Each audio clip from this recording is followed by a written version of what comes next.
बिस्मिल्लाहिर्रहमानिर्रहीम। अस्सलाम वालेकुम। आज की इस वीडियो में हम आपको ईद उल अज़हा की नमाज़ पढ़ने का स्टेप बाय स्टेप मुकम्मल तरीका बताएंगे। ये नमाज साल में एक बार अदा की जाती है, इसलिए बहुत से लोगों को इस नमाज का तरीका भूल जाता है। लेकिन अगर आप इस वीडियो को शुरू से लेकर आखिर तक देखेंगे तो आपको ईद उल अज़हा की नमाज पढ़ने का मुकम्मल तरीका समझ आ जाएगा। हम आपको ईद उल अज़हा की नमाज़ पढ़ने का तरीका बताएंगे। आपने ईद उल अज़हा की नमाज की नियत करनी है। नियत दिल के इरादे को कहते हैं, और अगर आप ज़ुबान से अल्फाज अदा करना चाहें तो आप कर सकते हैं, या दिल में आप इरादा कर लें। ईद उल अज़हा की नमाज की नियत ये है, मैं नियत करता हूँ 2 रकत नमाज ईद उल अज़हा की 6 ज़ायद तकबीरों के साथ वास्ते अल्लाह ताला के पीछे इस इमाम के मुँह मेरा खाना काबा शरीफ की तरफ।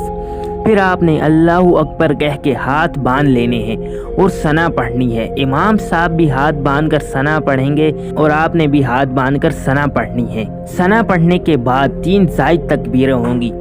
जब इमाम साहब पहली तकबीर यानी अल्लाहु अकबर कहें तो आपको हाथ कानों तक उठाकर छोड़ देने हैं। हाथ बांधने नहीं हैं बल्कि खुले छोड़ देने हैं। फिर इमाम दूसरी तकबीर कहेगा तो आपने फिर से हाथ कानों तक उठाकर छोड़ देने हैं, और जब इमाम तीसरी तकबीर कहेगा तो आपने हाथ कानों तक उठाकर बांध लेने हैं। खुले नहीं छोड़ने, बस आपने सिर्फ 2 तकबीरों में ही हाथ खुले छोड़ने हैं और तीसरी तकबीर में आपने हाथ बांध लेने हैं। उसके बाद इमाम सूरह फातिहा पढ़ेगा।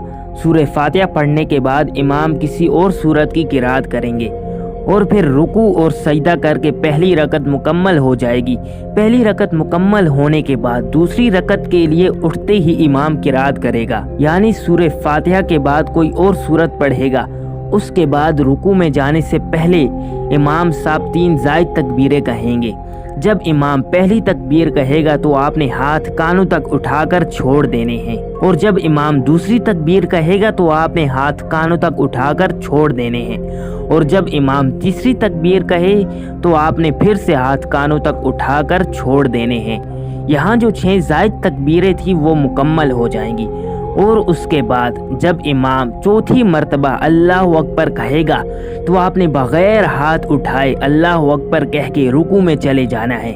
उसके बाद बाकी सारी नमाज बाकी दूसरी नमाजों की तरह ही पढ़नी है। तशहद के बाद इमाम साहब के साथ सलाम फेर कर आपने नमाज मुकम्मल कर लेनी है।